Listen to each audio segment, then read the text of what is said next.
Assalamualaikum warahmatullahi wabarakatuh. Selamat pagi Ibu, perkenalkan saya Novanda Putri Hardana dari kelas AK 606 jurusan PJJ S1 Akuntansi. Pada kesempatan kali ini saya akan mempresentasikan hasil pengerjaan ujian tengah semester saya. Nah, di sini yang pertama kita akan membahas yang pertama itu adalah transaksi akuisisi PT AIS oleh PT JIK pada tanggal 28 Desember tahun 2021. Nah, poin penting di sini yaitu adalah, PT JIK mengakuisisi 100% kepemilikannya. Nah, di sini pada nomor satu telah diketahui data-data berikut dan akun-akunnya, nilai buku hingga nilai wajarnya. Di sini kita mengakui angka PT JK mengakuisisi 100% kepemilikannya dengan total imbalan sebesar 1,6 miliar. Nah, angka ini didapatkan dari kas sebesar 600 juta rupiah ditambah dengan nilai wajar saham. Nilai wajar saham yang telah diterbitkan, yaitu nilai wajar saham yang diterbitkan yaitu adalah 50.000 lembar dikali dengan harga pasar saham yaitu 20.000 per sahamnya. Nah, karena nilai wajar aset bersih PT AIS adalah setelah kita hitung yaitu adalah 1,320 miliar, 320 miliar, maka muncul selisih sebesar 280 juta rupiah yang kita akui sebagai goodwill. Nah, goodwill ini muncul karena imbalan yang diberikan oleh PT JIK lebih besar dari nilai wajar aset bersih PT AIS yang diperoleh. Nah, untuk pencatatan jurnalnya, kita dapat untuk pencatatan jurnalnya seperti yang saya jawab di sini yaitu, seluruh aset dan liabilitas PT AIS dicatat pada nilai wajar, bukan nilai buku. Nah, eee, satu hal yang diperhatikan dalam standar akuntansi itu dalam perlakuan dua biaya. Yang pertama yaitu adalah biaya akuisisi sebesar 8 juta rupiah. Nah, ini langsung dibebankan pada periode berjalan. Selanjutnya yaitu adalah Selanjutnya yaitu adalah biaya penerbitan saham. Biaya penerbitan saham sebesar 5 juta rupiah ini diperlakukan sebagai, pengurang agio saham atau tambah modal disetor. Nah, selanjutnya itu adalah kita akan membahas, kasus nomor 2 yaitu investasi PT Merapi pada PT Tubagus. Nah, berikut adalah soal yang diketahui terkait, akun-akunnya juga ini sudah diketahui di soal, berikut adalah yang diminta. Nah, pada kesempatan kali ini, di sini saya akan membandingkan metode ekuitas dengan metode biaya dari data yang ada. Nah, setelah kita hitung PT Tubagus ini menghasilkan laba bersih sebesar $158.000. Nah, dalam metode ekuitas, PT Merapi mengakui sebagian laba tersebut sebagai penambah nilai investasi sehingga setelah ditambah laba dan dikurangi dividen sebesar $5.000, saldo investasi akhir yang benar adalah $603.000. Nah, berikut adalah jurnal PT Merapi dengan metode ekuitas. Berikut adalah jurnalnya. Selanjutnya itu adalah kita akan melakukan penghitungan melalui metode biaya. Nah, sedangkan dalam metode biaya ini, investasi tetap dicatat sebesar harga perolehan di awal, yaitu $450.000, dan dividen yang diterima diakui sebagai pendapatan dividen. Nah, jurnalnya ini dapat kita lihat jurnalnya seperti ini. Nah, pada saat konsolidasi, kita melakukan jurnal eliminasi untuk menghapus saldo investasi dan akun ekuitas anak perusahaan, pelaporan dalam laporan konsolidasian, hubungan induk anak dipandang sebagai satu kesatuan ekonomi tunggal. Nah, berikut adalah, jurnal eliminasi dan rekonsiliasi konsolidasi.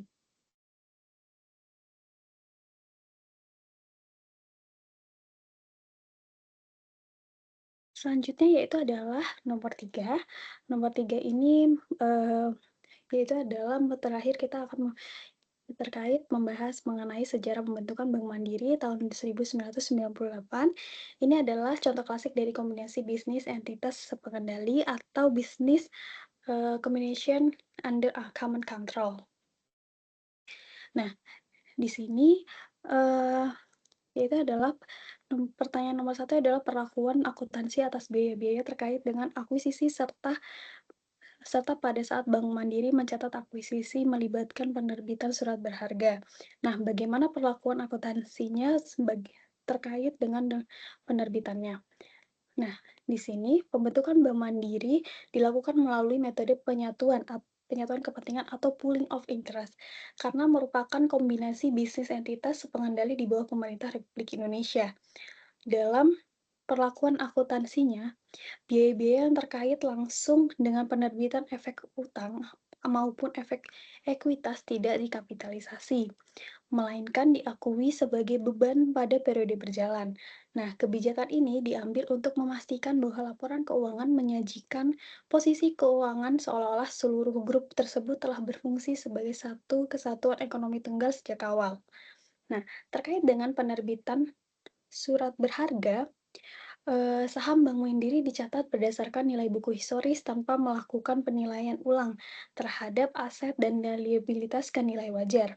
Nah, selisih antara nilai nominal saham yang diterbitkan dengan nilai buku aset neto dari bank-bank pendahulu tidak diakui sebagai goodwill, melainkan dicatat sebagai tambahan modalisator pada bagian ekuitas. Selain instrumen ekuitas, pemerintah juga menerbitkan obligasi rekapitulasi untuk menutupi ekuitas negatif bank pendahulu yang secara teknis akuntansi dicatat pada sisi aset sebagai instrumen keuangan dan pada sisi ekuitas sebagai tambahan modal disetor guna meningkatkan rasio kecukupan modal CER.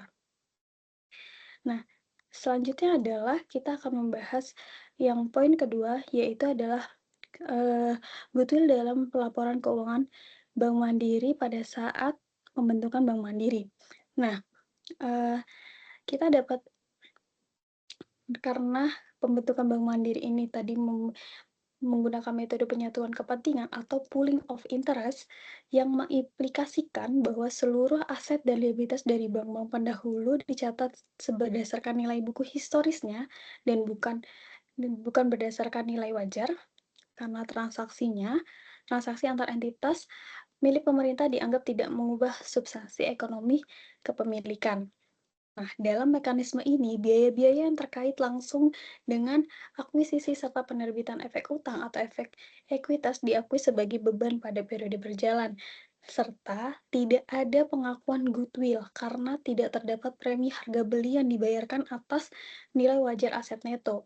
Terkait dengan instrumen surat berharga yang diterbitkan, khususnya obligasi pemerintah atau recap bond senilai 178.000 triliun rupiah, 178 triliun rupiah.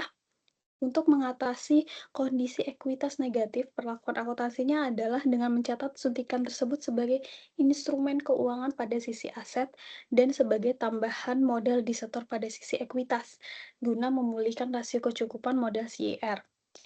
Pendekatan ini secara keseluruhan berfokus pada kelanjutan nilai buku historis untuk menyajikan laporan keuangan sebagai satu kesatuan ekonomi tunggal. Nah, selanjutnya itu adalah terkait metode yang digunakan oleh Bank Mandiri. Nah, pada pembentukan Bank Mandiri ini kan ini pada waktu 1998 sampai dengan 1999 merupakan sebuah fenomena penggabungan usaha yang menyatukan 4 bank pemerintah yaitu BBD, BDN, Bank Eksim, dan Bapindo menjadi satu entitas baru. Nah, dari kacamata akuntansi keuangan, transaksi ini didefinisikan sebagai kombinasi bisnis entitas sepengendali, karena seluruh bank yang terlibat berada di bawah kendali penuh pemerintah Republik Indonesia. Nah, hal ini membuat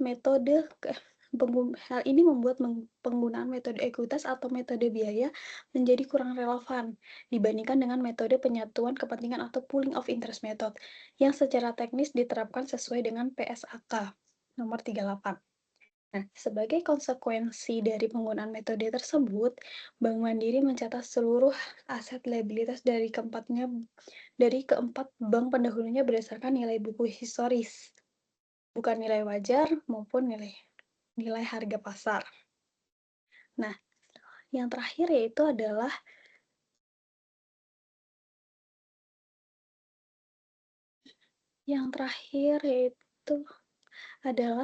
bank yang dianggap mempunyai pengaruh signifikan. Nah, sederhananya adalah lahirnya Bank Mandiri ini adalah proyek besar bagi pemerintah Indonesia yang bertindak sebagai, pengendali utama melalui Kementerian BUMN. Dalam dunia akuntansi, penggabungan ini disebut dengan kombinasi bisnis entitas pengendali, karena keempat bank asalnya yaitu BBD, BDN, Bank Eksim, dan Bapindo sudah dimiliki oleh pemerintah jauh sebelum mereka disatukan menjadi Bank Mandiri.